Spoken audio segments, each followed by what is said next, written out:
आप सभी का बहुत बहुत स्वागत है उस भावी शिक्षक एवं शिक्षिकाओं का मेरे आर्यन इंस्टीट्यूट के यूट्यूब चैनल पर। दोस्तों, आप सभी को एक मैं आज कंफ्यूजन दूर करने वाला हूं, जो आप लगातार हमसे कमेंट कर रहे थे कि सर टेट क्या होता है, सीटेट क्या होता है, इसमें पासिंग मार्क कितना होता है और उसमें सब्जेक्ट क्या क्या आते हैं। तो आज मैं उसी पर थोड़ा सा एक बहुत छोटा वीडियो होगा, आज उसी पर मैं आपसे डिस्कस करने वाला हूं। देखिए, आपको जो भी कंफ्यूजन होता है, मेरी कोशिश यही रहती है कि मैं आपके कंफ्यूजन को दूर करूं, और आपका भी यह धर्म बनता है कि आप कम से कम वीडियो को लाइक जरूर किया करें और एक शेयर अपने दोस्तों में जरूर किया करें, जिससे अगर यह जानकारी किसी को नहीं है तो वह जानकारी हो सके। ठीक ना। देखिए, एक चीज और मैं आपको बताता हूं। हमने आपसे कहा है कि मैं आपके प्रशिक्षण के दौरान, अगर आप डीएलएड कर रहे हैं तो डीएलएड प्रशिक्षण के दौरान मैं आपके साथ रहने वाला हूं। मेरी कोशिश यही है कि मैं आपके सिलेबस को कवर करूं। ठीक ना। तो खैर, बिना समय गंवाए चलिए मैं आज आपसे बात करता हूं, टेट एंड सीटेट में अंतर क्या होता है। देखिए, टेट हम यहाँ लिखेंगे नहीं, कुछ आप समझते हुए चलेंगे, क्योंकि लिखेंगे तो थोड़ा सा समय ज़्यादा लगेगा। मेरा उद्देश्य यह नहीं होता है कि मैं वीडियो को बड़ा करूं। ठीक ना। मेरा उद्देश्य कभी यह नहीं होता कि मैं अपने वीडियो को बड़ा करूं। अगर अभी यहाँ लिखूंगा तो जाहिर सी बात है कि जो शब्द लिखूंगा बड़ा होगा, वीडियो बड़ा जाएगा। तो आप समझते हुए चलेंगे। आप इतने समझदार हैं, इतने मैच्योर हैं कि आप समझ जाएंगे जो मैं बताने वाला हूं। ठीक ना। देखिए, टेट क्या होता है। टेट आपका होता है टीचर्स एलिजिबिलिटी टेस्ट होता है, मीन्स शिक्षक पात्रता परीक्षा होती है। अगर हम इसके आगे यूपी टेट लगा दें तो यूपी टेट अगर हम कहें आपसे, देखिए यूपी टेट जो होता है, अगर आप यूपी टेट क्वालिफाई करते हैं तो यूपी टेट सिर्फ आप यूपी में ही वैलिड हैं। ठीक ना। यूपी टेट आप क्वालिफाई कर चुके हैं, जो बच्चे कर चुके हैं वह सिर्फ किसी शिक्षक भर्ती में यूपी में ही पार्टिसिपेट करते हैं। ठीक ना। आप अगर चाहें कि मैं अदर स्टेट में जाऊं तो यूपी टेट की सर्टिफिकेट आप अदर स्टेट में नहीं लगा सकते हैं। ठीक ना।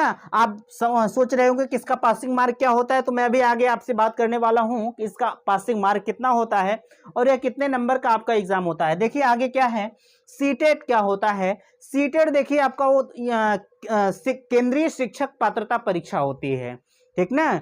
Central eligibility central teachers eligibility test होता है। अगर इसे हम हिंदी में बात करें तो केंद्रीय शिक्षक पात्रता परीक्षा होती है। ठीक ना। अगर आप सीटेट क्वालिफाई करते हैं, देखिए सीटेट क्वालिफाई अगर आप कर लेते हैं तो आप इस सीटेट के सर्टिफिकेट को अगर आप किसी भी जो है स्टेट में लगाना चाहते हैं तो आप सीटेट का सर्टिफिकेट लगा के आप अदर स्टेट में भी नौकरी कर सकते हैं। आप किसी भी स्टेट के रहने, जैसे सपोज दैट कि मैं आपसे बात करूं, आप उत्तर प्रदेश के रहने वाले हैं, अगर आप उत्तर प्रदेश से आप जाते हैं मध्य प्रदेश या किसी भी स्टेट में नौकरी करने, आप सीटेट की योग्यता रखते हैं तो आप उस स्टेट में नौकरी करने के एलिजिबल हैं। खैर, अगर उनकी आगे कोई परीक्षा होती है, जैसे हमारे यहाँ सुपर टेट होता है, उनके अगर कोई एग्जाम होते हैं वहाँ भी सुपर टेट होता है, अगर सुपर टेट आप क्वालिफाई कर जाते हैं तो आपको जो है वहाँ आपको शिक्षक के तौर पर नियुक्त किया जाएगा। ठीक ना। सीटेट और होता है, सीटेट आप केंद्रीय जो विद्यालय, केंद्रीय विद्यालय होते हैं उसमें भी आप नौकरी कर सकते हैं, बट यूपी टेट अगर आप क्वालिफाई हैं तो आप केंद्रीय विद्यालय में नौकरी नहीं कर सकते हैं। ठीक ना। तो दोनों आपके लिए आसान है। आप किसी भी क्षेत्र में, चाहे आप यूपी टेट पास करें चाहे सीटेट पास करें, दोनों पास करके आप यूपी में भी नौकरी पा सकते हैं। अगर आप यूपी टेट नहीं पास हैं तो सीटेट पास करिए, और अगर आप टेट नहीं पास हैं तो सीटेट नहीं पास हैं तो यूपी टेट पास करिए। ठीक, समझ गए बात। देखिए, यह 2 लेवल का एग्जाम होता है, टेट और सीटेट जो होता है।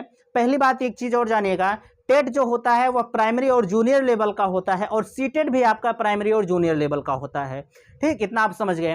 देखिए, और एक चीज, प्राइमरी जो आपका प्राइमरी लेवल का होता है, अगर आप प्राइमरी लेवल का टेट पास करते हैं तो आप प्राइमरी में शिक्षक बनने के लिए योग्य हैं, और अगर आप जूनियर का टेट पास करते हैं तो आप जूनियर के लिए योग्य हैं। अभी जूनियर की वैकेंसी आई हुई है, जो बच्चे जूनियर में टेट और सीटेट पास होंगे वह जूनियर का फॉर्म डाले होंगे, इसी 17 को उनका एग्जाम है।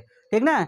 तो आप अगर जूनियर का टेट पास करते हैं तो जूनियर के लिए वैलिड है, जूनियर का सीटेट पास करते हैं तो जूनियर के लिए वैलिड है। प्राइमरी और जूनियर दोनों में होता है, चाहे आप जूनियर का टेट चाहे आप जूनियर का यूपी टेट। ठीक ना। इसे आप समझिए। अब सबसे बड़ा सवाल यह है कि इसमें जो है टोटल नंबर कितने होते हैं और पासिंग मार्क कितना होता है। देखिए, अभी मैं इस पर नहीं बात कर रहा हूं, और इसमें एक चीज मैं आपको बताऊं कि इसकी योग्यता जो होती है मैंने आपसे पहले भी बताया है कि इसकी योग्यता होती है, अगर आप डीएलएड किए हैं, बीएलएड किए हैं, या डीएड वगैरह होता है, बीएड होता है, अगर आप इस सब की योग्यता रखते हैं तो आप यूपी टेट और सीटेट में पार्टिसिपेट कर सकते हैं। खैर, अगर इसे आप पास करते हैं, एक चीज़ और जानिएगा, यूपी टेट और सीटेट अगर आप पास कर लेते हैं तो ऐसा नहीं कि आप टीचर ही बन जाएंगे। यह एक शिक्षक पात्रता परीक्षा है। यह आप पास करने के बाद आप शिक्षक बनने के लिए एक सीढ़ी क्रॉस कर जाते हैं। आगे तो आपकी सीढ़ी है सुपर टेट। जब तक आप सुपर टेट को नहीं लाग जाते हैं तब तक आप टीचर नहीं बन पाएंगे। ठीक, समझ गए इसे। अब इसकी योग्यता हमने अभी आपसे बताया, और मैं आपसे बताना चाहूंगा, देखिए इसमें जो है टोटल नंबर जो होते हैं वह 150 नंबर का आपका होता है। ठीक, 150 नंबर का आपका एग्जाम होता है, और इस 150 नंबर में, ठीक, इस 150 नंबर में जो जनरल कैंडिडेट हैं, जनरल कैंडिडेट के लिए 90 नंबर लाना अनिवार्य होता है। ठीक, जनरल कैंडिडेट के लिए 150 नंबर में 90 नंबर लाना मस्ट है। ठीक ना। अगर वहीं हम बात करें ओबीसी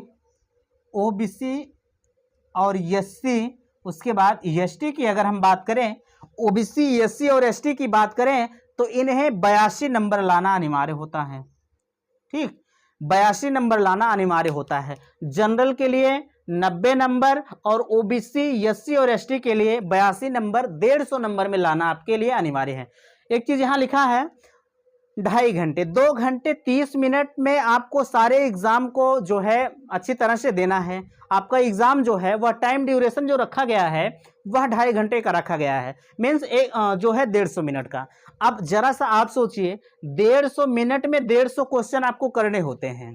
ठीक ना, 150 मिनट में 150 क्वेश्चन करने होते हैं। अब आपके दिमाग में यह आ रहा होगा कि इसमें सब्जेक्ट क्या क्या होता है, हमें 150 नंबर कहां से क्या करना होगा, कैसे लाना होगा। देखिए, मैं यहाँ आपके सामने लिखा है बाल विकास एवं शिक्षण विधि। इसमें बाल विकास जो शिक्षण विधि आपका होता है यह बहुत आसान होता है। आपके घर में एक छोटा सा बच्चा होगा, छोटे से बच्चे, उसी का आपको अध्ययन करना है बाल विकास में। यहाँ सीधे तौर पर लिखा है बाल विकास। बाल विकास से तात्पर्य है बालक के विकास से। बालक का विकास कैसे कैसे होता है, कैसे बड़ा होता है, कैसे पलता है, उसी पर आपको इसमें पढ़ना है, और यह आपका 30 नंबर का होता है। ठीक ना, बाल विकास आपका 30 नंबर का होता है। आगे यहाँ दिया है हिंदी। हिंदी देखिए, हिंदी जो आपकी होती है, हिंदी एकदम बहुत बेसिक होता है। ठीक ना, आपको वही जो है व्याकरण वाला कॉन्सेप्ट ज़्यादा पढ़ना होता है। व्याकरण वाला कॉन्सेप्ट बेहद आसान होता है, अगर आप थोड़ा सा दिमाग लगाएंगे तो सब कुछ आपका क्लियर होता चला जाएगा। कुछ लोग कहते हैं कि मैं बीएससी किया हूँ, मुझे बाल विकास समझ में नहीं आता है। जब आप डीएलएड फर्स्ट सेमेस्टर में जाएंगे, जो बच्चे जो है बीएससी करके गए होंगे उनके लिए थोड़ी सी समस्या होगी। खैर, मैं उनसे बताना चाहूँगा कि आपको समस्या कहीं नहीं होगी, आप मेरे साथ जुड़े हैं तो आपका फ़ायदा है।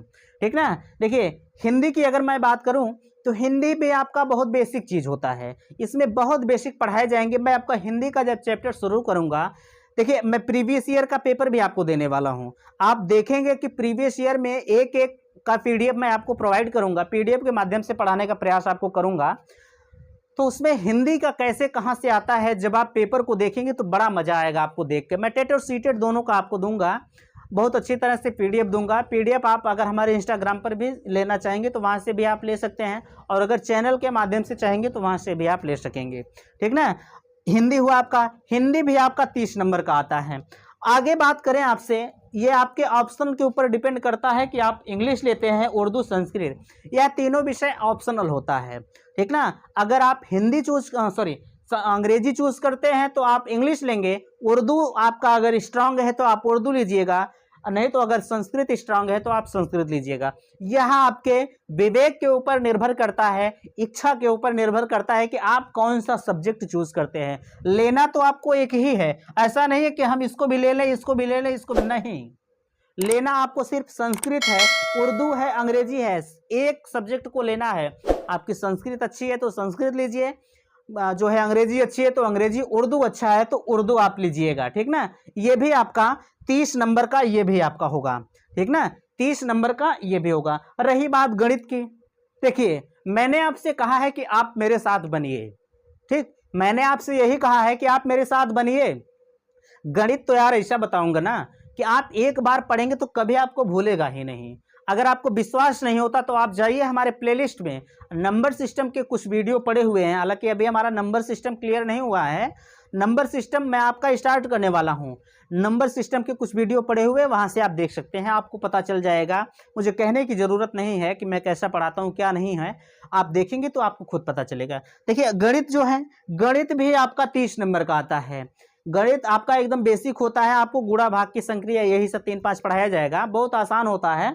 गणित जो आपकी होती है वह भी 30 नंबर की होती है। खैर जिन्हें गणित नहीं आती समस्या उनके लिए है, लेकिन आपको भी घबराने की जरूरत नहीं है। देखिए गणित कोई कहीं से यार सीख के थोड़ी ना आता है। अब आप कहें कि हमको जन्मवश गणित आता है तो ये गलत बात है। हम कहें हमको जन्म से ही गणित आता है, हम इतने बड़े थे तब से हमसे गणित आता है, तो गलत बात है। हम और आप यही सीखते हैं, बिना गुरु को ज्ञान नहीं होता है। हम भी यही सीखें, आप भी यही सीखेंगे। हमारा भी कोई गुरु है, आपका भी कोई गुरु है। आप जिसे गुरु मानते होंगे उनसे पूछिए, ठीक। आप इतने समझदार हो चुके हैं, इतने सेंसिटिव हो चुके हैं कि आप कौन अच्छा ज्ञान दे रहा है, कौन बुरा दे रहा है, आप इतने समझदार हैं कि आप खुद समझ सकते हैं। मुझे बताने की जरूरत नहीं है। खैर रही बात, वो तो बात की बात है, आप समझिएगा। लेकिन आपको देखना है तो आप प्लेलिस्ट में जाइएगा, उसे आप देखिएगा, तब आप मुझसे गणित पढ़िए। मैं ये जबरदस्ती आपसे नहीं कहता हूँ कि नहीं आप मुझसे गणितिया पढ़िए, ठीक ना। यह तो आपके विवेक के ऊपर निर्भर है। अगर मैं आपको अच्छा मैटर दूंगा तो जाहिर सी बात है कि आप पढ़ेंगे, 100% क्लियर है। आगे देखिए 30 नंबर का आपका गणित है। आपका जो पर्यावरण अध्ययन होता है, पर्यावरण अध्ययन भी आपका 30 नंबर का होता है, ठीक। पर्यावरण अध्ययन जो होता है वह भी आपका 30 नंबर का होता है। उस 30 नंबर में आपके कुछ साइंस साइड के पोर्शन होंगे, कुछ इतिहास भूगोल के पोर्शन होते हैं। जब आप इस पर्यावरण अध्ययन का सिलेबस देखेंगे तो सिलेबस में आपको खुद पता चल जाएगा कि सिलेबस में कैसे क्या होता है। वहां से बहुत अच्छी तरह से आपको पता चलेगा कि क्या हमें पढ़ना है, क्या नहीं पढ़ना है, ठीक ना। तो यह भी आपका 30 नंबर का होता है। अगर हम इन सभी को मिला दें तो यह सभी आपके 150 नंबर के हो जाते हैं, ठीक। यह सभी आपके 150 नंबर के हो जाते हैं, इसमें कोई दिक्कत आपको नहीं है। 150 नंबर में आपको जो है 82 नंबर SC ST और OBC कैंडिडेट के लिए, और जो है 90 नंबर आपके जो जनरल कैंडिडेट है, 90 नंबर जनरल कैंडिडेट के लिए पाना अनिवार्य होता है, ठीक ना। आप समझ गए। अगर इसमें आपको कहीं कंफ्यूजन है, और टेट सीटेट के बारे में मैंने बताया है कि टेट क्या होता है, सीटेट क्या होता है, अगर इसमें कहीं भी कंफ्यूजन है तो आप कमेंट करिएगा। मैं अपने नेक्स्ट अगले वीडियो में आपको इसको और भी अच्छे से समझाने की कोशिश करूंगा। एक बात मैं और आपसे बताऊंगा कि मैं कल तो यह वीडियो आपको जाएगा ही, अगर कल मैं नहीं कर पाता हूं तो परसों से आपका क्लास स्टार्ट किया जाएगा। वो DLED का क्लास होगा, और उसके साथ साथ आपको यूपी टेट का जो प्रीवियस ईयर का पेपर है वह भी आपके सामने प्रोवाइड किया जाएगा। वीडियो पसंद आई है तो चैनल को सब्सक्राइब करें और वीडियो को लाइक जरूर करें, जिससे हमारा मोटिवेशन बढ़ेगा और हम आपके लिए अनवरत मेहनत करते रहेंगे। थैंक्स, धन्यवाद।